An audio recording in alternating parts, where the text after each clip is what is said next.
జై వీరభద్ర కృష్ణ. మనం ఈ వీరభద్ర ఛానల్ భవిష్యత్ హెచ్చరిక ఎందుకు పెట్టినట్టు తెలుసారా? జరిగేది హెచ్చరించేదరా. ఈ శరీరం మా నాయనరా వీరభద్రుని తీసుకున్నాడు కాబట్టి మాటలు పలికిస్తున్నాడు. జరిగేది చెప్తాడు. ఇప్పుడు చెప్పినవే జరుగుతారా? మీరు కావాలంటే మేము మొత్తం వీడియోలు కొన్ని మీరు సబ్స్క్రైబ్ చేసుకొని చూసి అన్నీ అర్థమవుతాయి.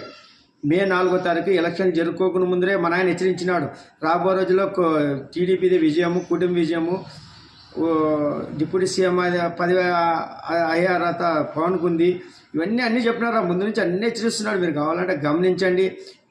మీకు జాతకాలు గీతకాలు చెప్పుకుంటా కర్మ సిద్ధాంతం నడుస్తుంది. మనకి దేవుడు అన్ని అవకాశాలు ఇస్తాడు. దాన్ని వినియోగించుకొని వెలుగుతారా నలుగుతారా మీ చేతిలో పెడతాడు. ఇప్పుడు జగన్ గారికి అధికారం ఇచ్చినాడు. ఆయన దాన్ని ఒక కోణంలో తీసుకుపోయి పోలవరం, అమరావతి కట్టి నిరుద్యోగులకు ఉద్యోగాలు కల్పించే అవకాశాలు చేసి ఇంకా 10 ఏళ్ళు పాలిస్తుండు. కానీ ఆయన చేసింది మనం చూసినాం. దాచుకో ఇవి ఆయన వ్యక్తిగత ప్రయోజనాల కోసం వాడుకొని పదవులను ఎట్లా అనుభవించి ప్రజాధనాన్ని ఎట్లా దుర్వినియోగం చేసినా అన్నీ చూపించినాడు. తస్మాత్ జాగ్రత్త.